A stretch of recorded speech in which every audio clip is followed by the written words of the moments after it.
Why do I compare myself to everyone? Please hear this. Comparison is the thief of joy. Why does someone else's success immediately feel like your failure? Why does scrolling leave you feeling smaller instead of inspired? Comparison is not new, but the scale of it is. Your nervous system was designed to measure yourself within a small tribe, a few families, a small community, people whose lives you understood fully. Now you measure yourself against thousands of curated realities. The body cannot metabolize that volume. Comparison activates survival. In early human history, status influenced access to resources. Access to resources influenced safety. So when you perceive someone as ahead of you, the nervous system tightens. Not because you are jealous, because your body registers potential threat to belonging. Belonging is primal. Belonging once meant survival. When someone appears more successful, more attractive, more accomplished, your body may interpret it as displacement. The reaction is subtle. A contraction in the chest, a narrowing of thought, a critical inner voice rising quickly. Comparison is not logical evaluation. It is physiological reaction. The mind then builds a story around the sensation. They are ahead. I am behind. They are better. I am lacking. But most comparison is built on incomplete data. You see outcomes without context. You see highlights without history. You see results without cost. Your nervous system reacts to surface information as if it were full truth. There's another layer: identity. If you built your worth around achievement, comparison becomes constant. If performance determined approval in your early life, you learn to monitor where you stand. Where do I rank? How am I perceived? Am I enough? This monitoring may have kept you safe. Now it exhausts you. When you compare yourself to everyone, you are attempting to locate safety externally. If I am ahead, I am safe. If I am admired, I am safe. If I am validated, I am safe. The problem is that external validation is unstable. It fluctuates. It shifts. It cannot create lasting regulation.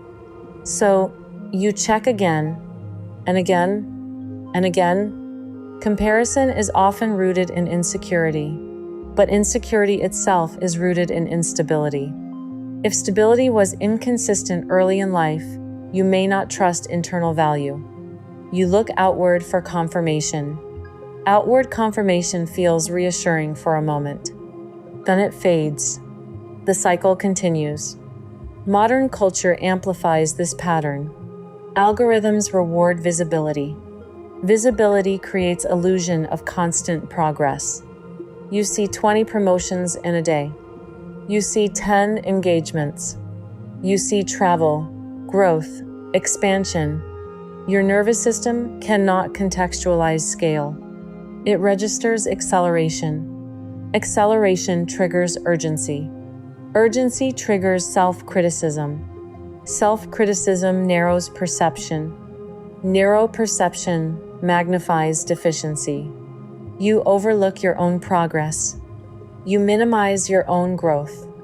You discount your own effort. Comparison becomes identity. You may believe comparison pushes you forward. Sometimes it does. But when comparison is driven by fear, it creates tension. Tension reduces creativity. Creativity is necessary for sustainable growth. You cannot build from contraction for long. It burns out. The deeper truth is this: comparison is rarely about the other person. It is about your relationship with your own pace. If you do not trust your timeline, you will measure it constantly. If you do not respect your rhythm, you will chase someone else's.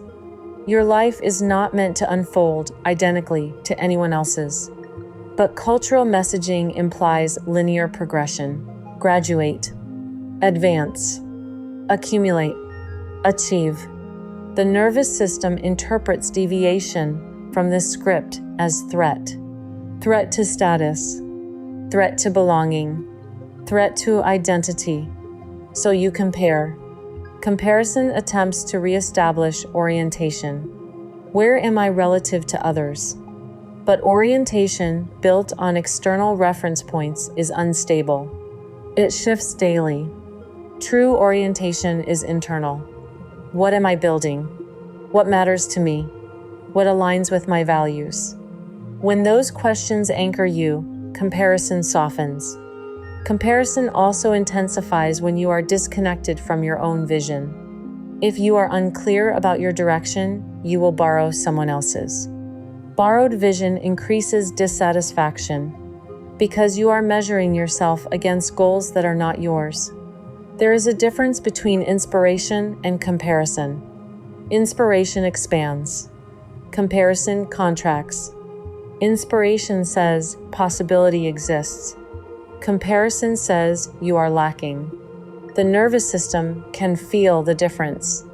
One feels energizing, the other feels heavy. If you find yourself comparing constantly, notice the sensation in your body. Is it tightening? Is it quickening? Is it shrinking? That sensation is the signal, not the thought. Regulation widens perception. When you are regulated, you can witness someone else's success without internal collapse. When you are dysregulated, success feels threatening. Threat triggers criticism. Criticism attempts to restore superiority. Superiority attempts to restore safety. But superiority is fragile. Safety must come from within. Internal safety is built through repetition of self-trust. Keeping promises to yourself, honoring your pace, respecting your boundaries, acknowledging your growth. Comparison loses power when you strengthen identity. Identity rooted in values does not need constant ranking. Ranking belongs to competition. Growth belongs to evolution. You are not in competition with everyone. You are in development. Development takes time. Time cannot be rushed through comparison. When you notice comparison rising, gently return to authorship. What am I building? What matters to me? What step is mine today? Not theirs, yours. Your nervous system relaxes when it no longer has to track everyone else. Tracking is exhausting. Living is expansive. You are not behind. You are not lesser. You are unfolding. And unfolding does not require ranking. It requires alignment. I share a grounded truth.